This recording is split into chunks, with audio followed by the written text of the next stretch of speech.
Welcome Sagittarius to your in-depth weekly forecast for week commencing the 1st of April for the Ascendant, the Sun or the Moon. On the screen now is your event chart, and there in house 1 is the Moon in your sign, also forging a delightful link with Mercury in the part of your scope that is to do with the expression of your enthusiasm. How good is that? Now that's at midnight as we go into Monday. Later on in the day, Mercury does go into a retrograde. But let's just also look at the position of Neptune, because since 2012, Neptune has at times given you some divine insights, perhaps some great spiritual growth, added sensitivity to your situation in a very positive way. But at other moments may have seen you feeling a little bit exhausted, run down, and not quite sure in terms of where to live and how to live there and who with. But last week, Mars, the planet of passion, moved into this 4th house, and that gives you quite the bolster. But Neptune does square up with that moon position in your sign. So that energy that has pervaded, particularly over the last year since Saturn moved into Pisces, your 4th house of home, motion, feelings, environment, that can be shifted to some degree by Mars this week, but I still feel that you could be feeling quite sensitive. So who you're spending time with, even if it's, just being in someone's presence, the chances are that you can soak up the energy even if they don't tell you anything. So your atmospheric skills are going to be turned up to max, but also can see you feeling an overload.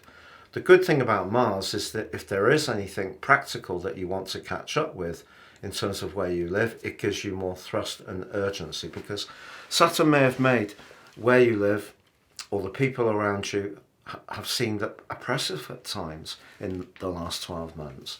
But of course you do have that array of energy in house 5, which is all about shining brightly. It is the sunshine house.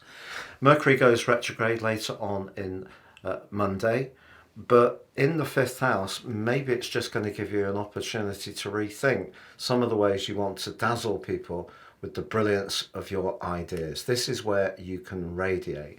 Mercury retrogrades, of course, can cause niggles and snares. We all know that, whether it's to do with, industrial action affecting transport links or ticketing or withdrawing money or software failures, home computer glitches, all these things we know are part and parcel of the journey. But the opportunity comes from rethinking, recalibrating and resetting your approach to how you have fun, the 5th house, your thinking around your children, if you have any, how you express your talents. Because believe me, Sagittarius, the next 6 months, you're going to be absolutely on fire. And the whole process starts to really gain traction in a big way towards the end of this week. So please stay with me for more.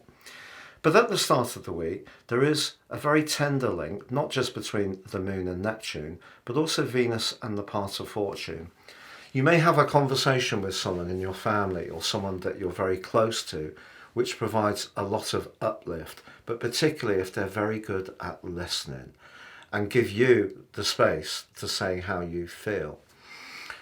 But as the week goes on, Venus moves forward and connects exactly with Neptune. If you are someone who's very, very good at some kind of home or hobby crafting, you have an interest which really helps you to showcase your artistry or flair, whatever it is. It doesn't have to be prescriptive from me or even the planets. It's just that Venus conjunct Neptune can really see you trip the light fantastic. It could be that if you're someone who really enjoys meditation or walking in the countryside or being by water, all of those things can reach into your senses in a very special way. But then as the week goes on, Saturn's joined by Mars. Saturn's been the bad guy for you over the last year, but it's also been making you much more conscious of what you really need around where you live and your emotional situation, and focusing more on those things and excluding the things that you don't need. But Mars applying to Saturn could create a little bit of frustration if something around a practical plan, maybe it's to do with a physical change to your home or having someone in to provide a service, it could be that that can create some dust or some inconvenience, or the person you need to deal with is unreliable, cancellation, Mercury retrograde. But actually what can really affect you most is Mars's conjunction with Saturn, which could make you feel very defensive and quite prickly, to be honest, in the 4th house.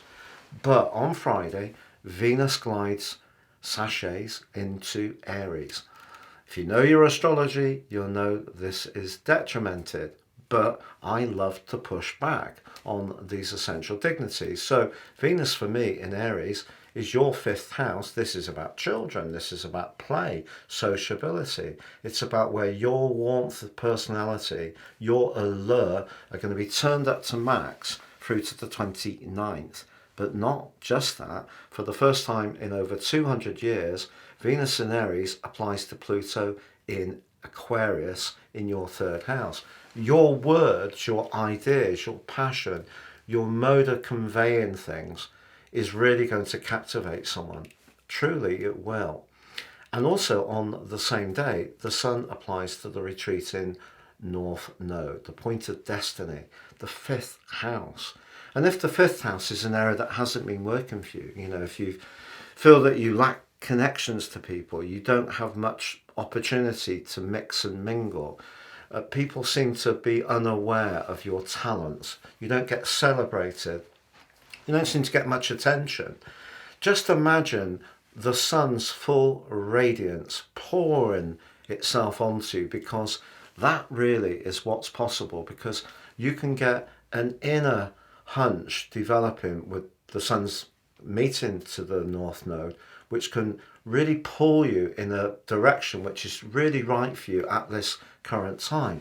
Also, the Sun starts to meet up with Chiron. They become exact on Monday with the solar eclipse, and you will absolutely dazzle over the next half year.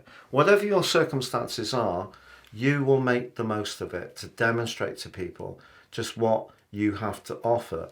But yes, you are being asked to stay conscious of how things feel, your emotional needs, your family situation, and not to just focus on play and fun, but stay mindful of all the things that Neptune and Saturn have been illustrating to you over, since in the case of Neptune, since 2012, Saturn the last year.